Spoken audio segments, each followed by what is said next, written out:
This is Aarti Patel from LJ Institute of Pharmacy. Welcome to the e-lecture series of Pharma Ignite. We are learning glycosides. This is lecture 4. Now, so far we have learnt about anthraquinone glycosides. In today's lecture, we will learn about saponin glycosides. So let us start. Saponin glycosides are derived from a Latin word sapo, that means soap-like substance. So these are the substances which upon shaking with water results into formation of froth or foam, stable froth or foam. The aglycone part is having this soap-like property, and it is known as sapogenin. As we all know, the aglycone portion of glycosides is suffixed by genin. So here the aglycone portion of saponin glycoside is known as sapogenins. They are widely distributed in nature. Let us see their physical properties. Saponin glycosides give froth or foam, stable froth or foam upon shaking with water. They are non-crystalline substances. They are amorphous substances. They are high molecular weight compounds. They cannot be isolated in a state of purity because of their physical property. They are extremely bitter in taste, bitter and acrid. They do have a specific characteristic, like they have sternutatory odor. Sternutatory odor means the smell of the saponin glycosides, they irritate the nostrils. The inner mucosal layer of nostrils is irritated by the smell of the saponins, and hence that type of property is known as sternutatory. So saponins do have a very distinguished sternutatory odor. They reduce the surface tension, and hence they are used as the emulsifying agents. Let us see the solubility of the saponin glycosides. They are soluble in water. They form colloidal solution with water. They are soluble in alcohol also. They are insoluble in organic solvents like benzene, chloroform, ether. They precipitate out with alcoholic solution of sterols and higher alcohols like cholesterols. Let us see hemolytic property. Saponins do have hemolytic property. They exert hemolysis in the blood. They produce hemolysis of blood by rupturing the RBC cell walls.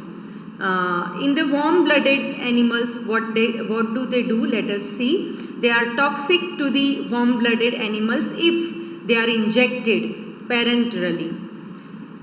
They are non-toxic to the warm-blooded animals if they are consumed orally, and hence most of the saponin glycoside containing herbs are taken orally. To cold-blooded animals, they are toxic in both ways, either parenteral dose or as they are consumed orally also. The cold-blooded animals do get the toxic effect of the saponin glycosides. They interfere with the respiratory system in the cold-blooded animals, and hence it is toxic in both the ways. Let us see mechanism of hemolysis of the glycosides. The saponin glycosides do alter the permeability of the cell wall of RBCs. So RBC cell membrane contains sterols, and saponin form insoluble complexes with the sterols, which results into alteration in the permeability of the cell wall, and thereby what happens? Hemoglobin comes out from the RBC cell and results into hemolysis. The steroidal saponins are more hemolytic. You will study further the classification of saponins, steroidal and triterpenoidal. So among them, steroidal saponins do have more hemolytic property. So this is a very important physical property of saponin glycosides. Some steroidal saponins are toxic to even warm-blooded animals. They form complexes with compounds like lecithin. They result into paralysis of nerve center and heart. They form hydrophilic colloids towards which animal membranes are impermeable, and hence they do exert the toxic effect. They cause irritation resulting into vomiting and diarrhea. They cause irritation of the inner mucosal wall of the GI tract and results into vomiting and diarrhea. So these are the cautions you should always remember about saponin glycosides. Now let us see classification of saponins. Classification of saponins is based on number of sugars, chemical nature of aglycone portion. Right? So let us see the detail of the classification based on number of sugars. So according to the number of sugars attached with the aglycone portion, they are classified as monodesmodic, which have one where the sugar is attached at one place only, and bisdesmodic, where the sugar are attached at two different places in the same glycoside molecule. Now let us see the classification of saponin glycosides based on chemical nature of aglycone.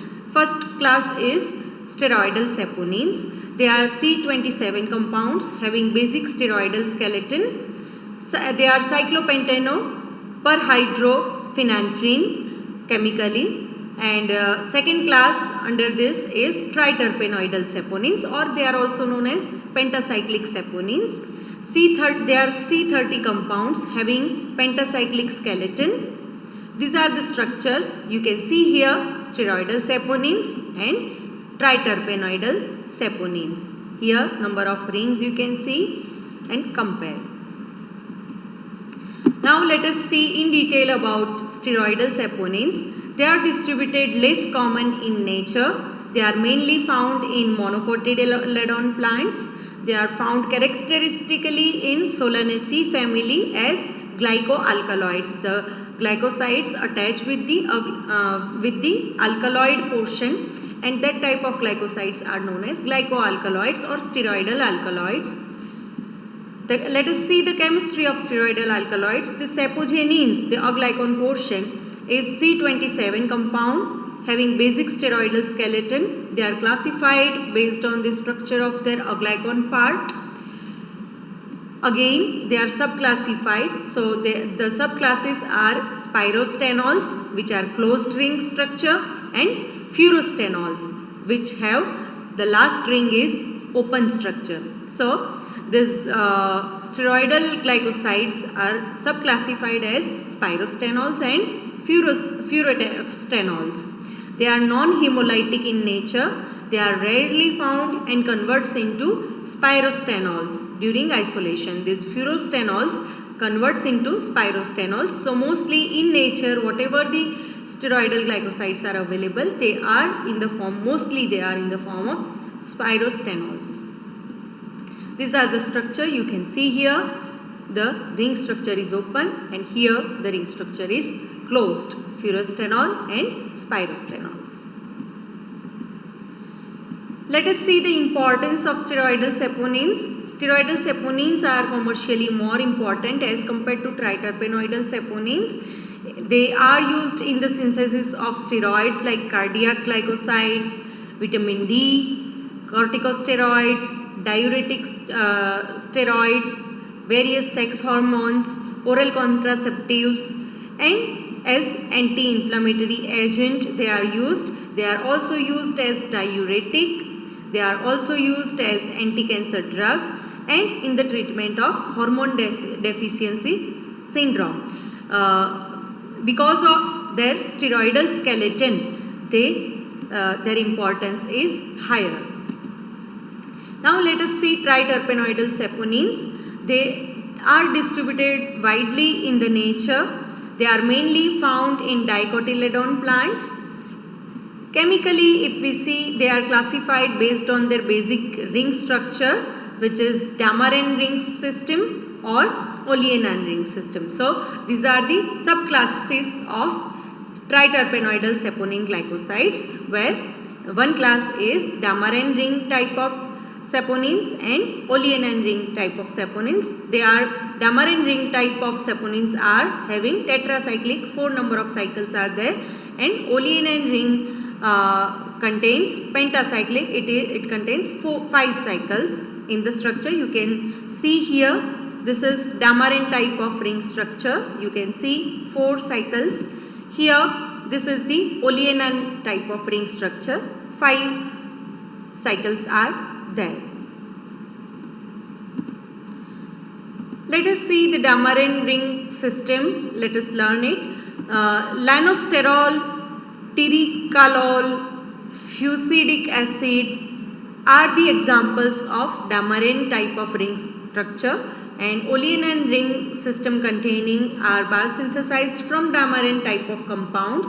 So they are the derivative of Dammaren ring system. They are classified into 3 classes: alpha amarin, beta amarin and lupiol. They are also classified based on their nature, like acidic saponin. So acidic sapogenin, the aglycone portion. Acidic sapogenins are very weak hemolytic. Their hemolytic action is very weak. They exert very less hemolytic action. Neutral sapogenins are non-hemolytic or weak hemolytic, and ester sapogenins which are strongly hemolytic. So you have to use the ester sapogenins very cautiously and very minutely in the quantity. So these are the 3 classes according to the nature of aglycone: acidic, neutral and ester. Now let us see the sugars. Number of sugars may vary from 1 to 6. They are monosaccharides mostly, polysaccharides, uronic acid, derivatives. So these are the 3 sugars which generally are attached in with the aglycone portion. Now let us see how to evaluate, how to identify the saponin glycosides. So as you have already learnt in semester 3, fish number, fish index, froth index and hemolytic index. So saponins are evaluated by these 3 chemical tests, or we can say identification test. Let us see their importance. They have anti-inflammatory action, they are expectorant, they are diuretic, they have anti-ulcer action, they also have anti-enthelmintic potential, and they are also used as foaming agent in aerated water. So hope you have understood the concept of saponin glycosides. Subscribe our YouTube channel Pharma Ignite for further videos and further details. Till then, thank you. See you.